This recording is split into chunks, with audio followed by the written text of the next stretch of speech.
Hello everyone, মোৰ new YouTube চেনেললৈ আপোনালোক সকলোকে স্বাগতম জনাইছোঁ আৰু এয়া হৈছে মোৰ সেকেন্ড মিনি ব্লগ। মোৰ ভিডিঅ'ছবিলাক চাই যদি আপোনালোকৰ ভাল লাগে প্লিজ মোৰ চেনেলটো ছাবস্ক্ৰাইব কৰি দিব। এইফালে মই ৰাতিপুৱা শুই উঠি মুখখন ধুই ল'লোঁ, ফাৰ্ষ্টতে ব্ৰাছ কৰি ল'লোঁ, ভাবিলোঁ অলপ ঘৰৰ কাম কৰিব লগা আছিলে, কামো কৰি ল'লোঁ আৰু ইমান গৰম পৰিছে ফাৰ্ষ্টতে গাটোকে ধুই ল'লোঁ। এইফালে বেটা শুইয়ে আছে যিহেতু আজি ছানডে হয় আৰু মানুহজনো ওলাই গৈছে অলপ কামত। ভাবিলোঁ ঘৰৰ কাম বন কৰি অলপ আজৰি হৈ লওঁ, ঘৰটো অলপ চাফা কৰি ল'লোঁ বেটা নুঠাৰ আগত। এইফালে মেচিনত কাপোৰ অলপ আছিলে, ভাবিলোঁ ফাৰ্ষ্টতে ধুই লওঁ বেটা নুঠাৰ আগত। এয়া মই এতিয়া খাই লৈছোঁ ঠাণ্ডা পানী, কাৰণ গৰমত ঠাণ্ডা পানীখিনি খালেহে ভাল লাগে দেই আৰু বডিটোও মানে হাইড্ৰেটেড হৈ থাকে। এইফালে ইমান ৰ'দ দিছে চাওকচোন, মানে দৰজাখন খুলিবই মন যোৱা নাই। এইফালে বেটাও উঠিলে, ভাবিলোঁ তাক ব্ৰাছ কৰাই লওঁ আৰু এয়া চাওকচোন সি উৎপাত কৰি আছে আৰু মই চাহ লৈ লৈছোঁ আৰু এইফালে তাক খুৱাই দিলোঁ পিঠা আৰু সি অলপ দেৰি খেলিলে। খেলাৰ পাছত ভাবিলোঁ ইমান গৰম পৰিছে তাক গাটো ধুৱাই দিওঁ।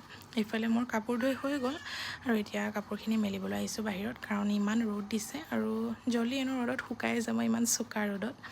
এইফালে মই চব্জি বনাই আছোঁ আৰু চব্জি বনাই হৈ যাব, তাৰপিছত পাতি দিম ভাত।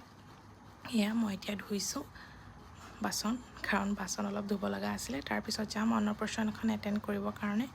আৰু আপোনালোকে মোৰ ভিডিঅ'টো চাই কেনেকুৱা পালে প্লিজ কমেণ্ট কৰি জনাব দেই। আজিলৈ আহিছোঁ, বাই বাই।